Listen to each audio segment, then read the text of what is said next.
What if one of the greatest adventure stories in human history was never real? For over 700 years, the name Marco Polo has stood for fearless exploration.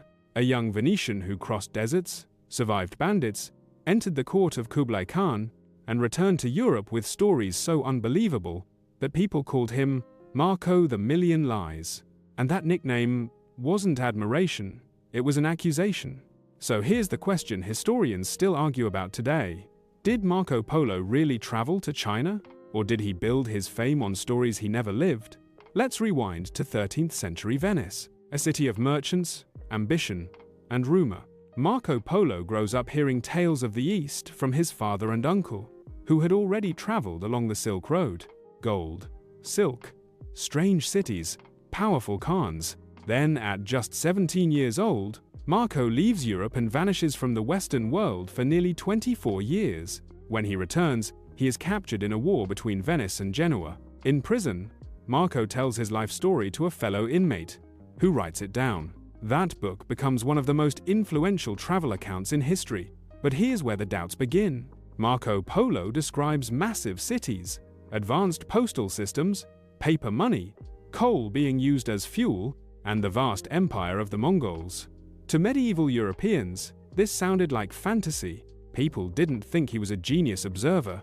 They thought he was lying. And modern historians notice something even stranger. In Marco Polo's detailed descriptions of China, he never mentions the Great Wall. No tea culture, no chopsticks, no foot binding, no clear reference to Chinese writing. So critics asked, how could someone spend 17 years in China and miss the things we now see as iconic? This is where the story becomes emotionally uncomfortable. Because if Marco Polo lied, then one of humanity's most famous windows into the medieval world collapses. We lose not just a traveler, we lose a witness. Some historians argue Marco Polo never went to China at all. They believe he may have traveled only as far as Persia or Central Asia, and then filled in the rest with second-hand stories from merchants, diplomats, and Mongol officials.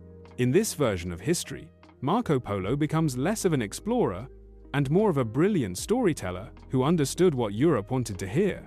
But here's the twist. Other scholars point out something strange. Marco Polo accurately described paper money long before Europeans understood it. He described the postal relay system of the Mongol Empire with stunning precision.